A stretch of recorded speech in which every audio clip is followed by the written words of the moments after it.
Welcome to the world of science fiction stories, and don't forget to like, share, and subscribe my channel. Enjoy the listening. The galactic map stops at human space, and everyone knows better than to ask why.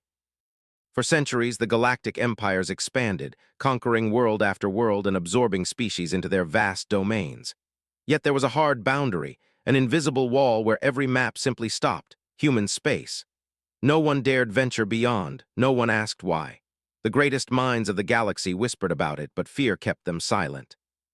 The Cathari, a proud and ancient race, had mapped thousands of star systems, their empire stretching further than any other.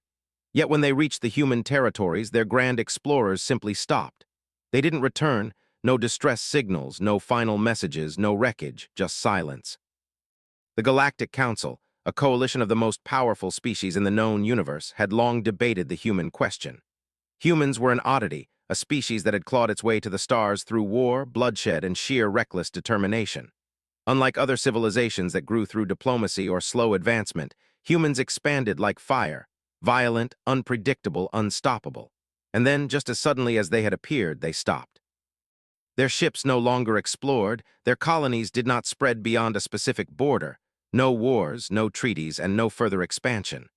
They had drawn a line in the void, and no one dared cross it. But someone had to ask. Ambassador Corinve of the Zixari Dominion had spent his life studying the humans. He found them fascinating, fragile yet terrifying, weak yet impossible to subdue. He had read the reports, listened to the stories, and felt the unease that ran through the council whenever the topic of Earth was brought up. Now he had his chance. A human delegation had extended an invitation, the first in over a century. A single ship was allowed to enter their space to meet them on one of their core worlds. It was an honor, an opportunity, and a warning. Corin knew the risks, everyone did. No one who crossed into human space had ever returned. But the question burned inside him. He had to know why, so he accepted. As his ship crossed the invisible boundary, silence fell over his crew. The stars beyond seemed darker, the space itself heavier. Instruments flickered, detecting something wrong. The vast emptiness that had once seemed predictable was now unknowable. And then the humans sent a message. "Welcome to our space, Ambassador Vesh. We hope you enjoy your stay." Their voices were calm, too calm. Corin had spent his entire life believing the universe followed a set of rules, but deep down he knew the humans had found something out here, something no one else had. And whatever it was, they had made sure that no one else would ever find it. The human escort ship guided Corin's vessel through the void, deeper into the unknown. Unlike the grand warships of the Galactic Council, this human craft was sleek, unassuming, yet something about it unsettled him. It moved with eerie precision, as if it were alive. Every movement was too smooth, too controlled. Corin had seen ships of war, transports, and diplomatic cruisers before, but this was something else, something different. His crew remained silent, watching the dark expanse through the viewing panels. A feeling of unease gripped them all. The ship's sensors flickered with uncertainty, unable to fully register what lay beyond. It was as if the very fabric of space were distorted here, unreadable. Then the human voice returned. "We are approaching Sol. Prepare for descent." The words were spoken in perfect standard galactic, yet they felt cold and artificial. Corin had met humans before, traders and diplomats who carried themselves with an almost arrogant confidence, but this was different.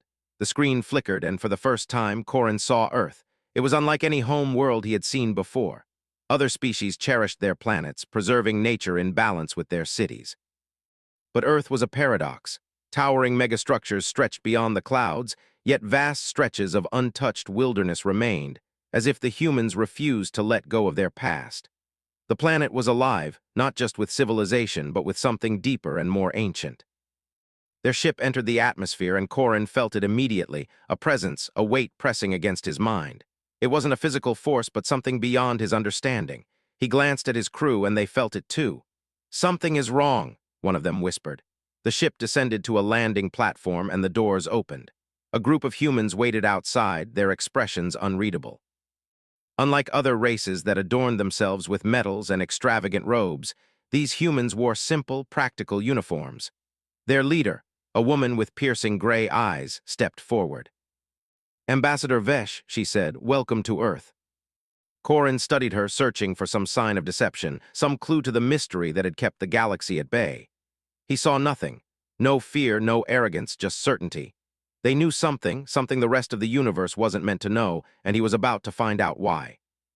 Corin stepped onto the landing platform, his senses overwhelmed by the sheer presence of Earth. The air was thick, rich with unfamiliar scents, strange flora, the unmistakable tang of industrial metals, and something else, something he couldn't place.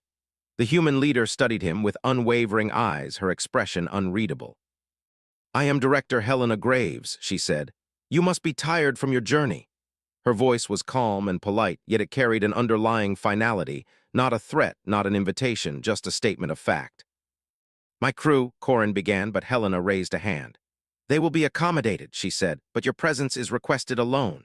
Corin stiffened. This was unusual. Every diplomatic meeting he had attended involved an entourage, guards, aides, advisors, but humans had a way of rewriting the rules. He glanced back at his crew. Their unease was palpable, but there was nothing they could do. He gave a slow nod, signaling them to comply. The doors of their vessel shut behind him, and he was alone. Helena gestured toward the awaiting transport, a sleek black vehicle with no visible markings. He hesitated for only a moment before stepping inside. The ride was silent. There was no unnecessary conversation and no scenery to distract him. The windows were dark, blocking any view of the world outside. Corin forced himself to remain calm. He had dealt with powerful figures before. He had stood before warlords and emperors. Yet somehow, sitting beside this human woman in this unmarked transport, he felt something new, not fear but dread. After what felt like an eternity, the vehicle stopped. The doors opened, revealing a vast underground structure. The architecture was unsettling, smooth, seamless, and impossibly precise. It was not the crude industrialism he had expected from humans. No visible seams, no unnecessary ornamentation, just pure functional design. "Follow me," Helena said. She led him through a series of hallways deep into the facility. The walls were lined with massive doors, each marked only by a series of numbers, no symbols, no explanations. The air grew colder. Finally, they reached a door unlike the others. It was larger, thicker, and it hummed with a power that Corin could feel in his bones. Helena placed her hand against a panel, and the door slid open. Inside, the room was dark. A single massive window overlooked something below, shrouded in shadows. Corin stepped closer, peering through the glass. Then the lights flickered on, and he saw it. His breath caught in his throat, his mind recoiled, struggling to comprehend what lay beneath. It was alive, it was enormous, and it was waiting. Corin turned to Helena, his voice barely a whisper. "What is that?" She met his gaze unflinchingly. "That," she said, "is why no one crosses into human space." Corin's breath came in short, shallow bursts. His twin hearts pounded against his ribs as he stared through the reinforced glass, struggling to process what he was seeing. The chamber below stretched impossibly far into the darkness, its depths illuminated only by the cold glow of hidden lights embedded in the walls. At the very center of it all was something, a creature, if it could even be called that, which was vast beyond comprehension. Its form shifted and undulated as if it were not entirely bound by the rules of this universe. It had no defined shape, no clear anatomy, yet his mind insisted on trying to impose logic onto it. One moment it seemed like an amorphous mass of writhing tendrils. The next, it hinted at something vaguely humanoid, its elongated limbs twitching in slow, deliberate motions. But the worst part, the part that made his stomach churn, was the feeling of awareness. It was watching him, not with eyes, for there were no eyes, but its attention settled on him like an oil slick spreading through water. His instincts screamed at him to run, to flee, and put as much distance as possible between himself and the entity imprisoned below, but his body wouldn't move. What is that?" he managed to rasp, forcing the words past dry lips. Helena Graves stood beside him, arms folded behind her back, her expression unreadable. She watched him, studying his reaction more than the thing below. "This is what we found," she said quietly, "or more accurately, what found us." Corin tore his gaze away from the creature and turned to her, desperate for an explanation. "You captured it," he demanded. "You how?" Helena let out a slow breath. "No, Ambassador, we didn't capture it. We contained it." Corin's mind reeled. Containment was a dangerous word. It implied something too dangerous to be let loose, something powerful enough to require constant vigilance. He had encountered species that dabbled in such things, creatures from the fringes of the known universe that needed entire planets to serve as prisons. But this was different. This wasn't a being they had found on some distant world. This was something humans had encountered within their own space, and they had locked it away. His fingers curled against the railing as he tried to keep his voice steady. "Where did it come from?" he asked. Helena didn't answer immediately. Instead, she turned back toward the glass, watching the entity below as its shifting form pulsed, reacting to their presence. "We don't know," she admitted. "We only know that they exist and that we are not meant to see them." A chill ran down Corin's spine. He swallowed hard. "How many?" Helena finally looked at him, her gray eyes sharp and unwavering. "Too many." Silence filled the observation deck as Corin's mind raced with horrifying possibilities, each more disturbing than the last.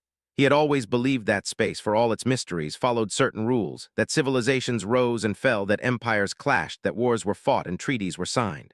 But this was something else, something older, something deeper, something that was never supposed to be known. And this, Corin whispered, barely able to form the words, is why no one crosses into human space. Helena nodded. The other empires assume we stopped expanding out of caution, that we reached the limits of our ambition. She turned back toward the creature, her face expressionless. But the truth is, we went too far, we saw too much, and we learned the one thing no other species in the galaxy seems to understand. Corin could barely breathe. "And what is that?" he asked. Helena's voice was calm, almost too calm. "That we were never alone." Corin felt the weight of those words settle over him like a suffocating blanket. His people, the Zixari, had always prided themselves on their knowledge, their vast archives of star charts and ancient histories. They had mapped thousands of systems, encountered hundreds of species, waged wars, and brokered peace. Yet in all their records, in all their explorations, they had never encountered anything like this. "You should leave," Helena said softly. Corin's gaze snapped to her. "What?" he asked. She turned fully to face him, her expression unreadable. "We granted you this meeting because we knew you would ask. We knew that eventually someone in the council would push too far, that curiosity would get the better of one of you." Corin felt a sharp chill settle in his gut. "You're warning me?" he said. Helena gave a small nod. "We don't stop others from crossing into human space because of secrecy or power. We do it because we're containing something. And if the rest of the galaxy starts poking around where it shouldn't, we can't guarantee that containment will hold." The meaning of her words sank into him like ice. The humans weren't isolationists. They weren't hoarding secrets for themselves. They were standing at the edge of something terrible, holding the line. And if that line broke, Corin's hands shook. He wanted to argue, to demand answers, to insist that the Galactic Council had a right to know the full truth. But deep in his soul, he understood.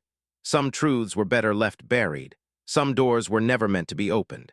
And the humans, reckless and terrifying as they were, had learned that lesson the hard way. Corin exhaled slowly and stepped away from the glass. "Take me back to my ship." Helena nodded once, no argument, no further discussion, just quiet understanding. As they walked away from the observation deck, Corin forced himself not to look back, not to glance one last time at the shifting, impossible thing in the chamber below. But as the doors slid shut behind him, he heard it, a whisper, a voice not meant for mortal ears. "We see you." Corin did not speak for the rest of the journey because, for the first time in his life, he truly understood fear. The journey back to his ship was suffocating. Corin sat in silence, his mind spinning with the weight of what he had just witnessed. The transport moved with the same eerie precision, gliding through the underground corridors without a single jolt or hesitation. Every second that passed, the whisper echoed in his mind. "We see you." The words had no source, no mouth to speak them, yet he had heard them as clearly as if they had been whispered directly into his ear. He clenched his fists, forcing himself to focus. He was a diplomat, an ambassador. He had dealt with the most cunning, manipulative beings in the galaxy. He had stood before warlords and debated with rulers who held the fates of entire worlds in their hands. And yet, nothing had prepared him for this. Across from him, Helena Graves sat with her usual composure, arms folded and gaze fixed ahead. She had not spoken since they left the chamber. She didn't need to. Finally, Corin found his voice, quieter than he intended. "You've known about them for a long time." Helena nodded. "Longer than you'd believe." Corin exhaled sharply. "And you've kept it from the rest of the galaxy all this time." A small, humorless smile flickered across her lips.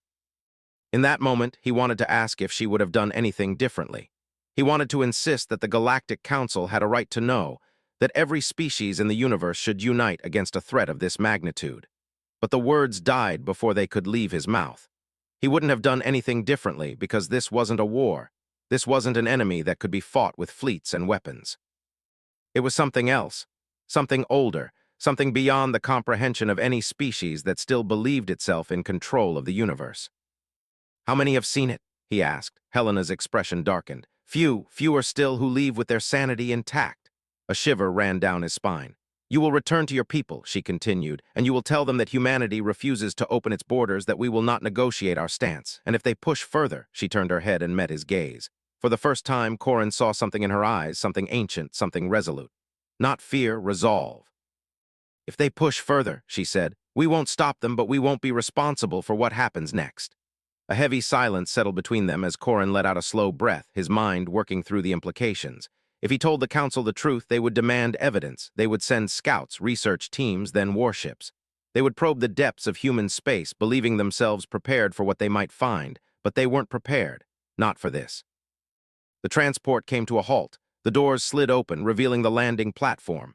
His ship sat where he had left it, his crew waiting anxiously at the base of the ramp. They stiffened as he stepped out, their eyes flickering between him and the human escorts. He turned to Helena one last time. "You're not telling me everything," he said, her lips pressed into a thin line. "No," she admitted, "I'm not." He considered pressing further, demanding the rest of the truth, but in the end he didn't. Some knowledge was not meant to be gained. Without another word, he strode toward his ship. His crew followed him without question, sensing the weight of his silence. The doors sealed behind them, and Curran moved straight to the command deck. "Prepare for immediate departure," he ordered. The ship's engines roared to life as they ascended, leaving Earth behind. Curran took one final glance at the blue planet shrinking below them. It was not an empire, not a war-hungry dominion seeking to expand its reach. It was a wall, a thin, fragile barrier between the known universe and something no one should ever see. And for the first time, Corin prayed it would hold, because if it didn't, nothing would. As the ship broke free from Earth's gravity, Corin remained at the viewport, watching as the blue planet faded into the darkness of space. His twin hearts still thundered in his chest, his mind racing through everything he had witnessed. His crew remained silent behind him, sensing the weight in his stance and the stiffness in his posture.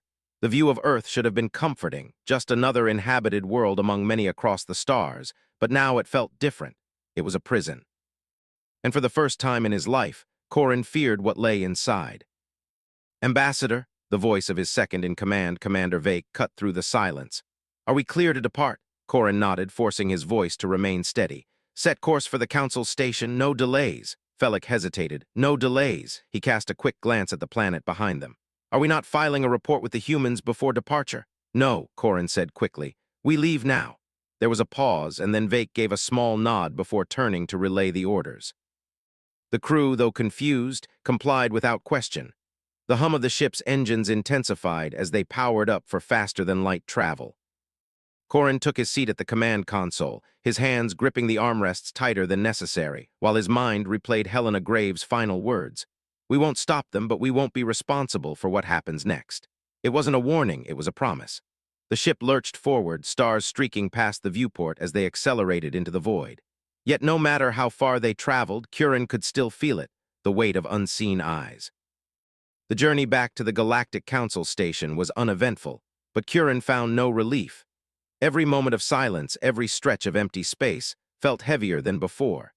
He spent hours reviewing his diplomatic notes, rewriting his report over and over, trying to decide how much to tell the council, and more importantly, how much to leave out.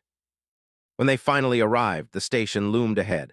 A massive structure floating on the edge of neutral space, its design a blend of a dozen different species. It was a place of politics, negotiations, measured words, and calculated alliances. Now it felt small. As a ship docked, Corin straightened his uniform and drew a deep breath. He needed to be careful.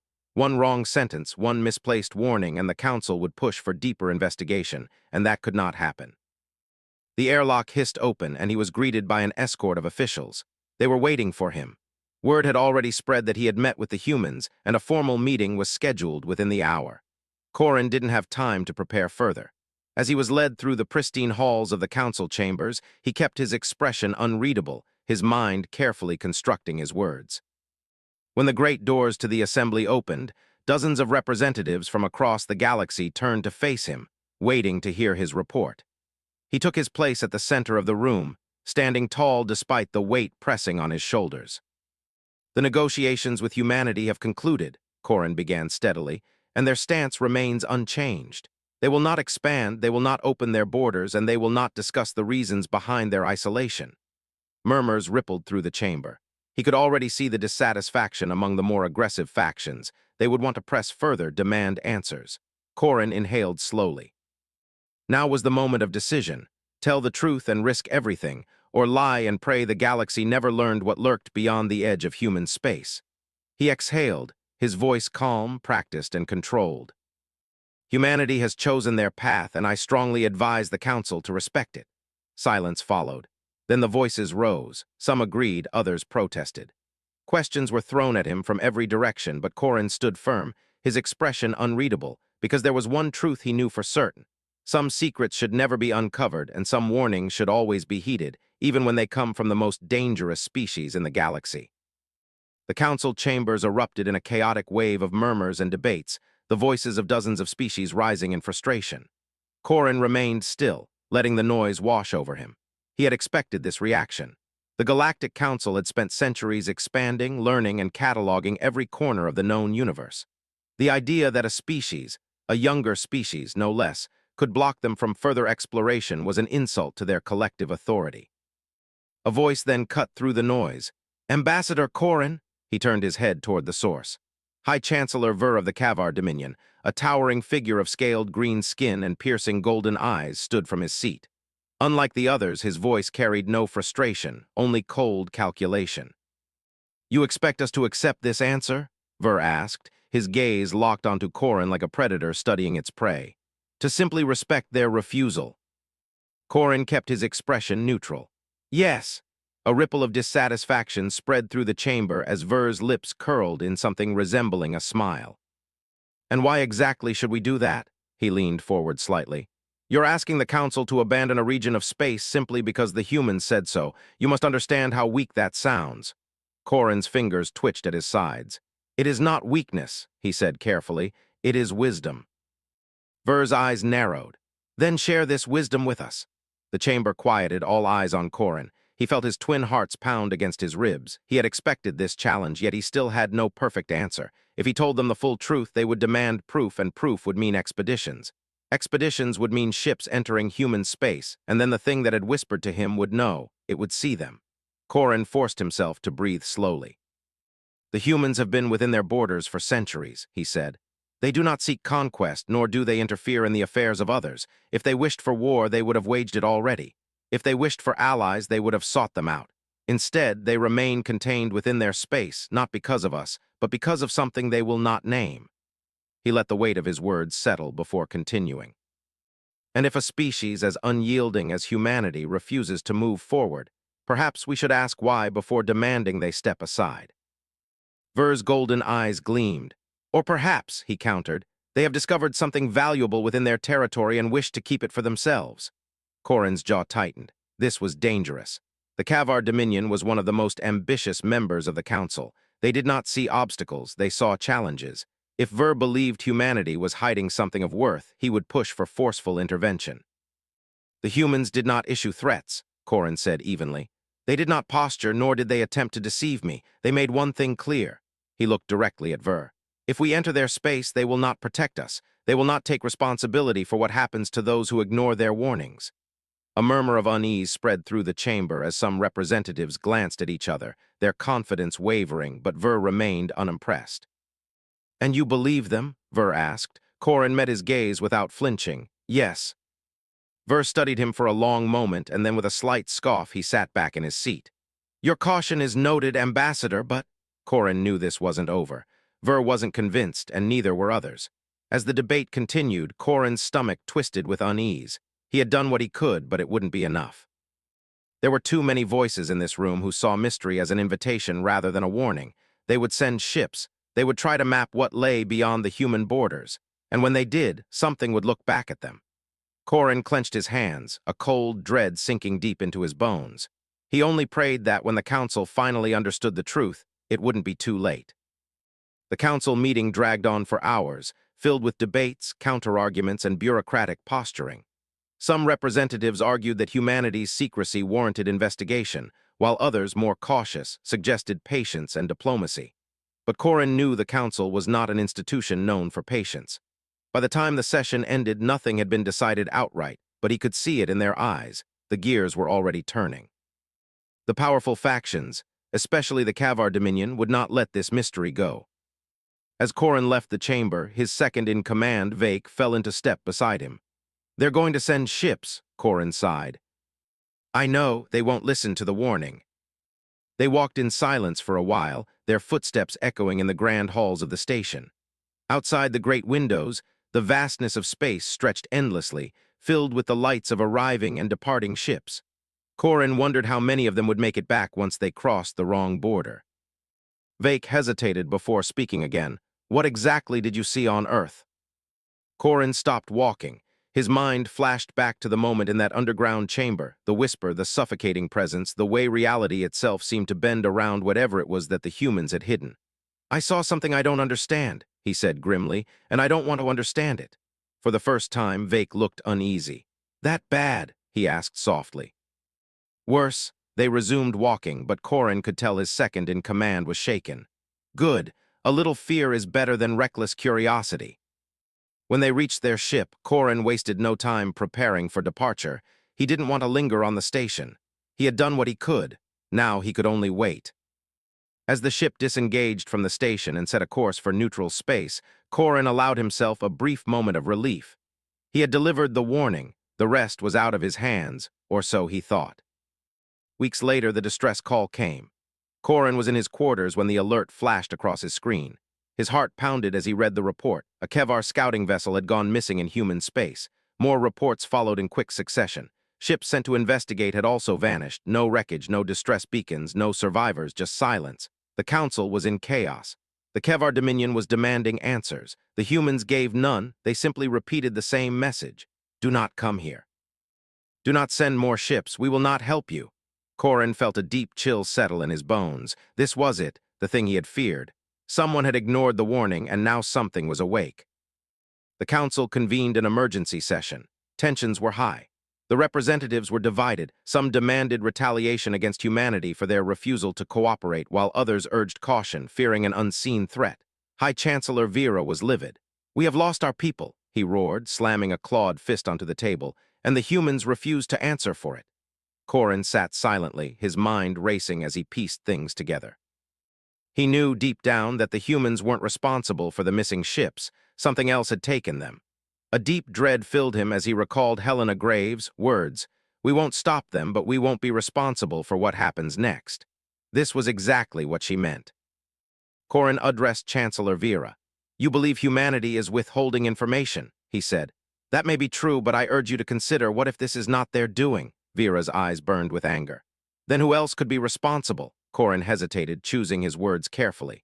You assume we are the only ones looking, he let the implication settle. What if something is looking back? The chamber fell into an uneasy silence. The thought was too terrible to consider. Verak sneered, if there is a threat, we must uncover it. We cannot let humanity dictate the limits of our knowledge. Corin clenched his fists. This is exactly the kind of thinking that would doom us all. Before he could argue further, the emergency alarms blared. A new transmission had arrived from the missing Kevar vessel, and what it contained was worse than anything Corin could have imagined. The chamber fell into stunned silence as the emergency transmission played across the central screen.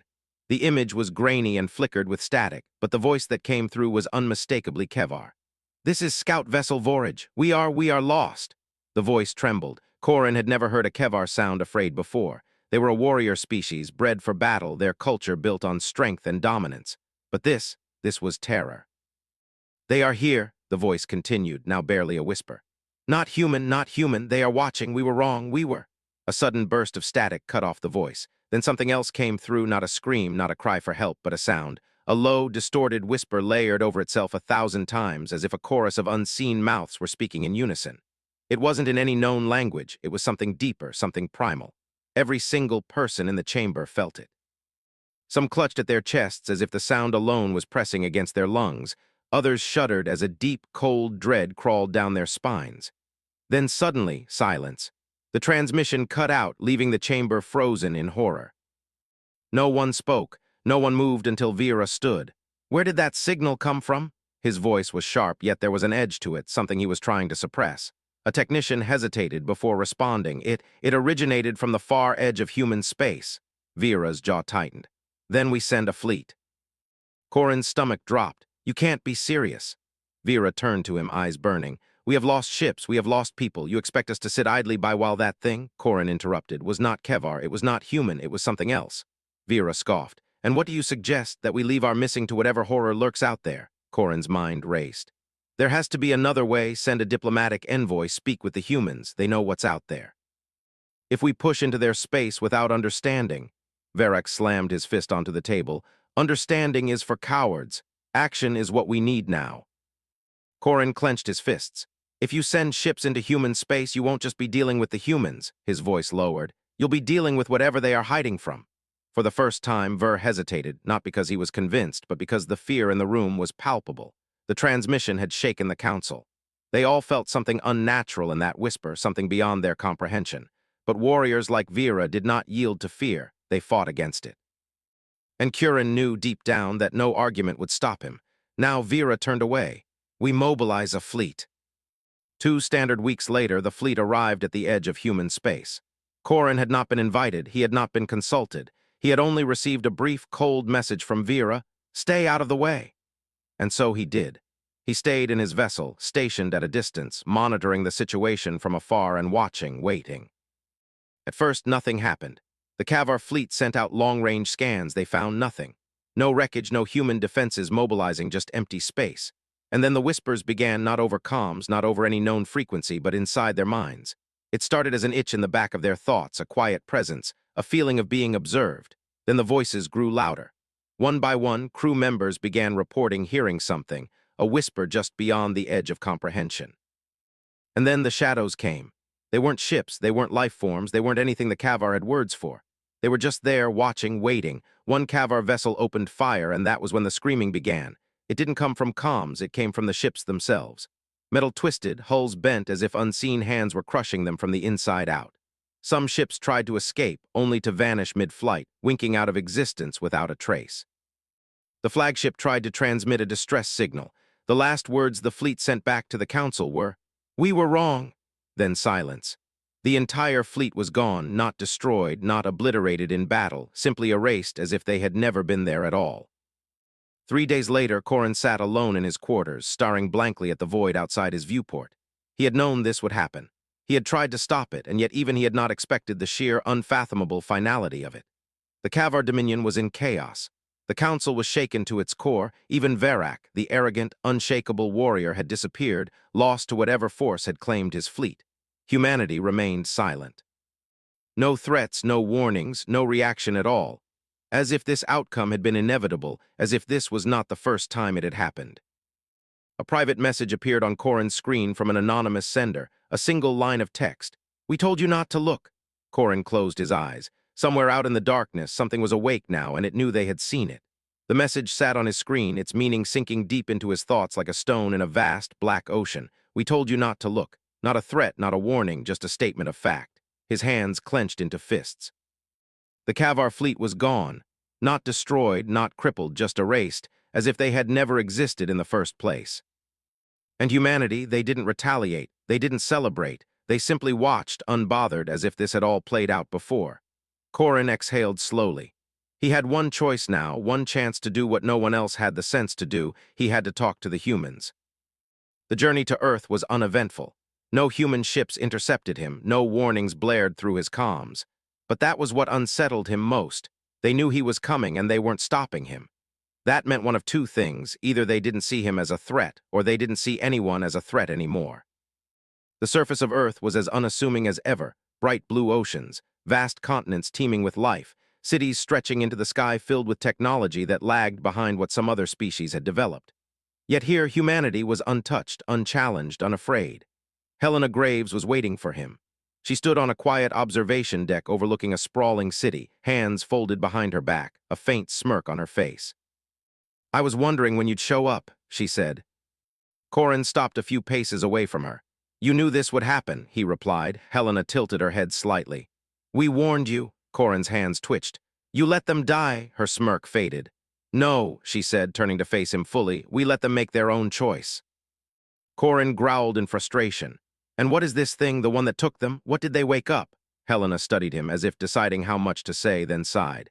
"It's not a thing, Corin." He froze. Something in her voice made his skin crawl. "It's not a species, not a force, not even a god."